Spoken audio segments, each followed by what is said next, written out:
Hello friends, हम लेकर आ गए हैं एक अपना नया ब्लॉग।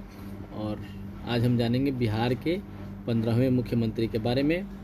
उससे पहले हम बात करेंगे भारत की मशहूर गायिका जो कि अपने ज़माने में लता मंगेशकर, उषा मंगेशकर और बहुत सारे सिंगर्स को टक्कर देती थी और उनके सम्मान में उनको पद्म भूषण से सम्मानित किया गया, जिनकी मृत्यु 12 अप्रैल को हो गई।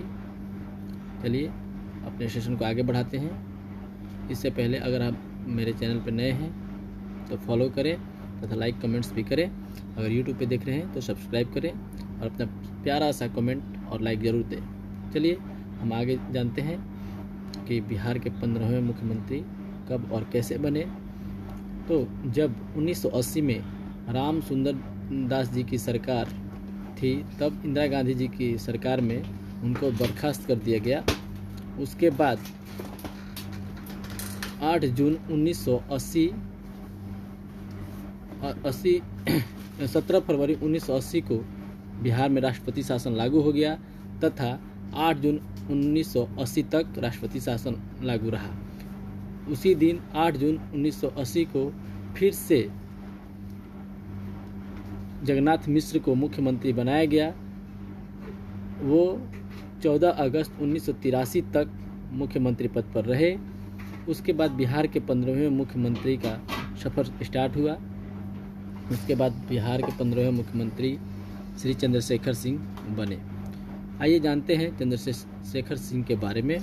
चंद्रशेखर सिंह का जन्म बिहार के जमुई जिले के मलयपुर गांव में हुआ था। इनका परिवार जमींदार परिवार से संबंधित था तथा उनके पिता का नाम ओंकार शरण सिंह था, जो पेशे से एक वकील थे।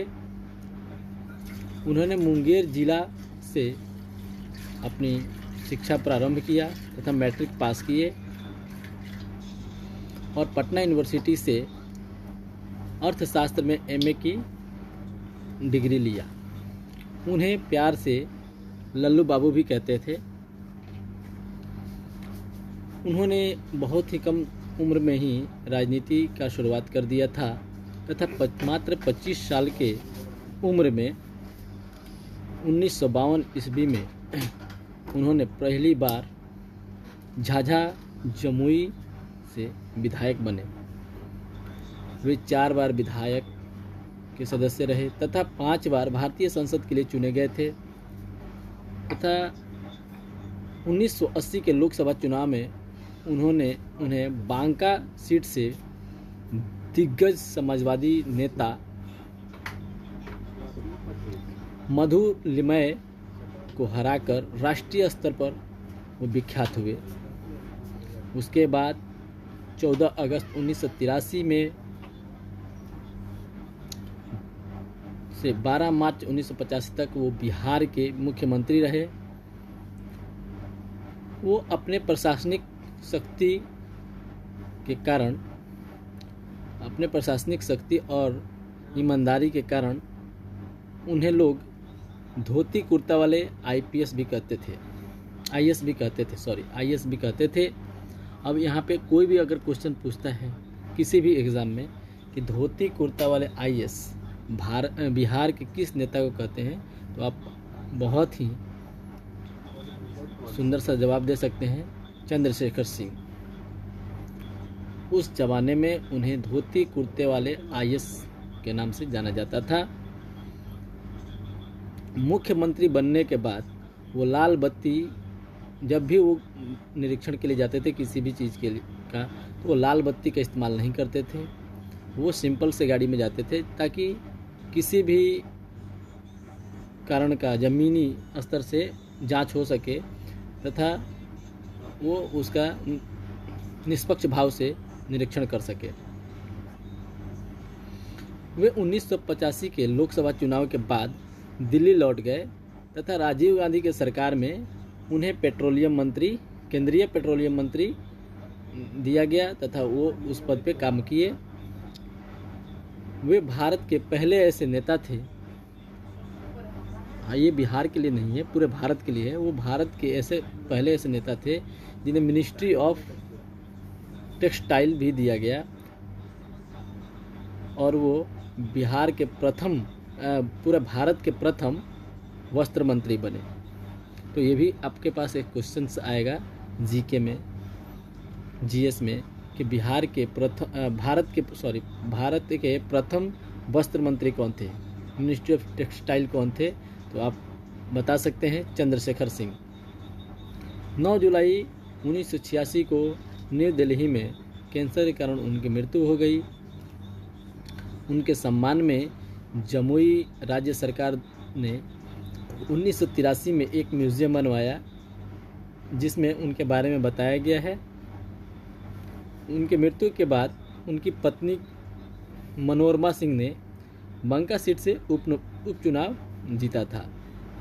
चलिए दोस्तों, इसी के साथ ये सेशन मेरा समाप्त होता है। और हाल ही में हमने सुना था इजराइल, अमेरिका और ईरान में बहुत घमासान युद्ध हुआ था, जो कि एक विश्व युद्ध के रूप लेने वाला था तथा धीरे धीरे ये युद्ध बहुत ही चला, गल्फ खाड़ी देशों में चारों तरफ फैला था। तभी अमेरिका ने सीज़फायर किया कि 10 दिन के लिए हम ये युद्ध बंद करेंगे और इस पे बातचीत होगी। तो पाकिस्तान में इसका पाकिस्तान मध्यस्थता कर रहा था। वहाँ पे अमेरिका और ईरान के नेता पहुँचे थे, बातचीत हो रहा था, लेकिन बातचीत बना नहीं। ईरान के शर्तों को अमेरिका माना नहीं और लगता है कि फिर से ये युद्ध स्टार्ट होगा। अमेरिका का कहना है कि अगर ईरान हार्मुज पे टैक्स वसूलेगा तो उसके आगे मैं भी उन्होंने अपना भी एक